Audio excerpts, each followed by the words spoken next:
Mise au point du secrétariat général de la SENCO sur les propos du vice-premier ministre Jean-Pierre Bemba à l'endroit de l'Église catholique en République démocratique du Congo.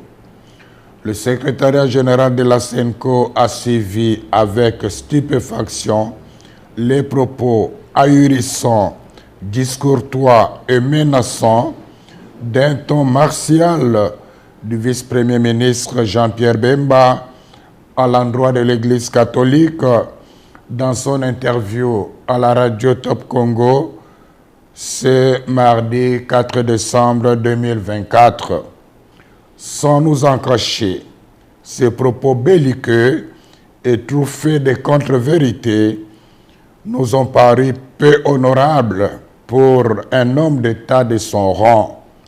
Nous trouvons particulièrement indécent de parler des politiciens en robe. Pour rappel, parlant de l'Église catholique, le ministre des Transports et Voies de Communication a commencé par affirmer que le président de la République a accordé à chacun des 47 diocèses la faveur de bénéficier d'un montant de 1 million de dollars pour la contribution des œuvres caritatives et de développement. Une première dans l'histoire de notre pays, s'est-il exclamé. Ensuite, il s'est interrogé si les ouvrages financés ont été réellement réalisés, insinuant par le fait même que les fonds octroyés pourraient avoir pris une autre destination. Nous comprenons bien l'ironie cachée derrière une interrogation apparemment innocente. Nous déplorons cette sortie médiatique émaillée d'allusions, d'attaques et de procès d'intention contre l'Église catholique en République démocratique du Congo. Nous sommes affligés de constater que M. Bemba ne maîtrise pas les dossiers des projets financés par le Trésor public à la demande du chef de l'État. Au nom de la sagesse élémentaire, il aurait intérêt à s'informer davantage avant de prendre publiquement la parole. Revenons aux faits.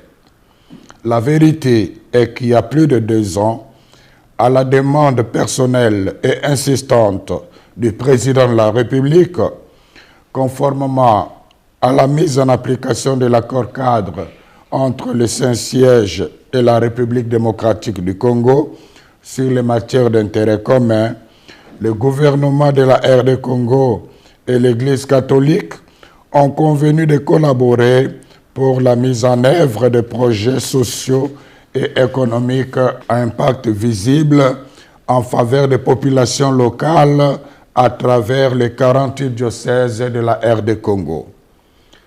Sans jamais avoir été demanderesse, et surtout dans le souci de rendre service à la population, de bonne foi, l'Église s'est engagée.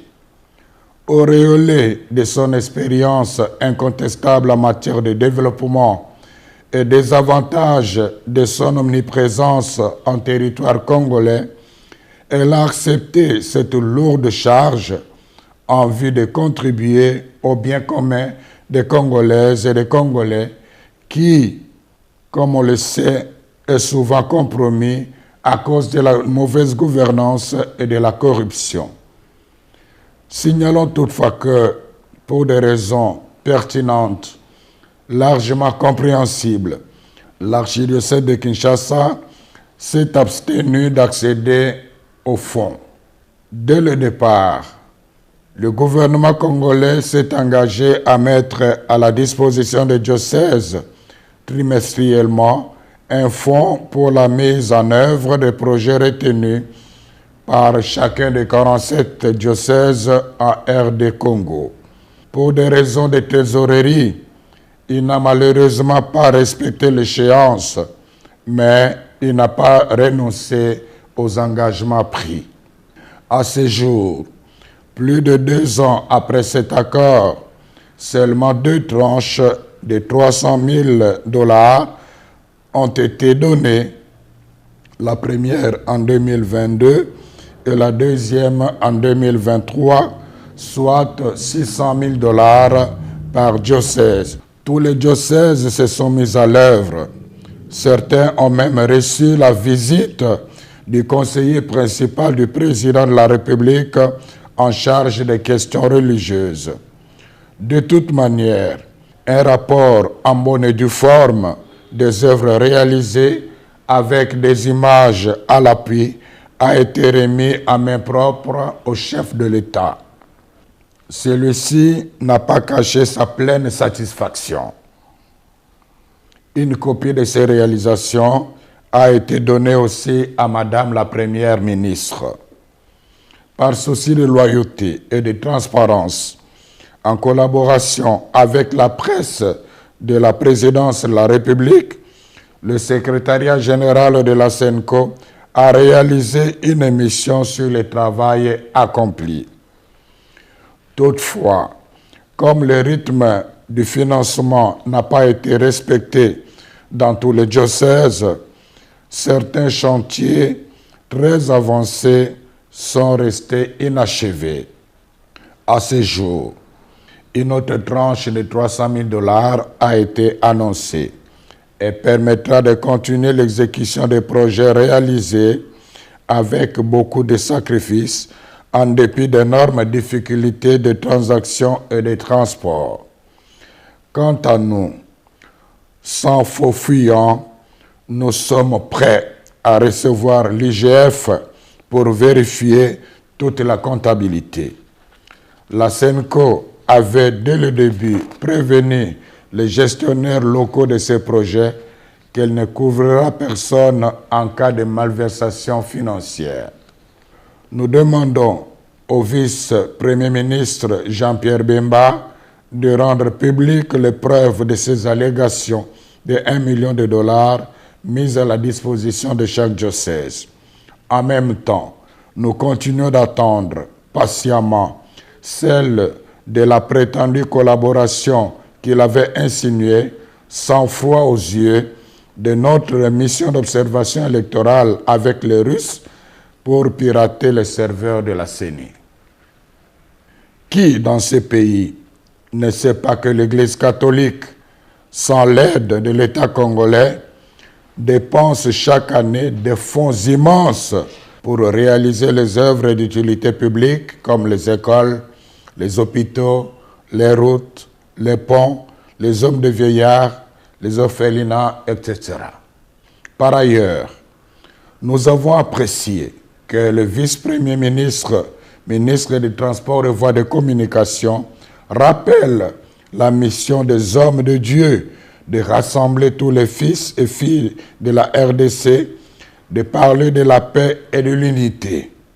La question fondamentale est celle de savoir comment lui et ses alliés ont-ils accueilli les multiples appels de la SENCO ces dernières années au respect des principes démocratiques et des droits de l'homme, à la transparence du processus électoral et à l'organisation des concertations des représentants des forces politiques et de la société civile afin de renforcer la cohésion nationale et d'affronter ensemble les défis sécuritaires. N'est-ce pas au nom de la même paix que la SENCO demande de ne réviser ni changer maladroitement et imprudemment la Constitution? C'est toujours au nom de la paix que la même Église catholique avait demandé au VPM Jean-Pierre Bemba de ne pas s'engager dans un conflit armé post-électoral. Conflit qui a fait plus de 200 morts, dont les enfants en uniforme en 2007 en pleine ville de Kinshasa. Où trouve-t-on la haine dans le message de l'Église catholique? Nous réclamons les preuves tangibles. Aussi, faut-il rappeler qu'aimer quelqu'un ne signifie pas applaudir même ses erreurs. À cet égard, nous souhaitons ardemment que le vice-premier ministre Jean-Pierre Bemba se souvienne que l'Église qu'il vilipende avec dédain depuis un certain temps est la même dont il avait bénéficié de 2 précieuses visites pendant qu'il était en prison à La Haye. La vérité de l'histoire renseigne la sagesse, résiste à la frivolité du temps.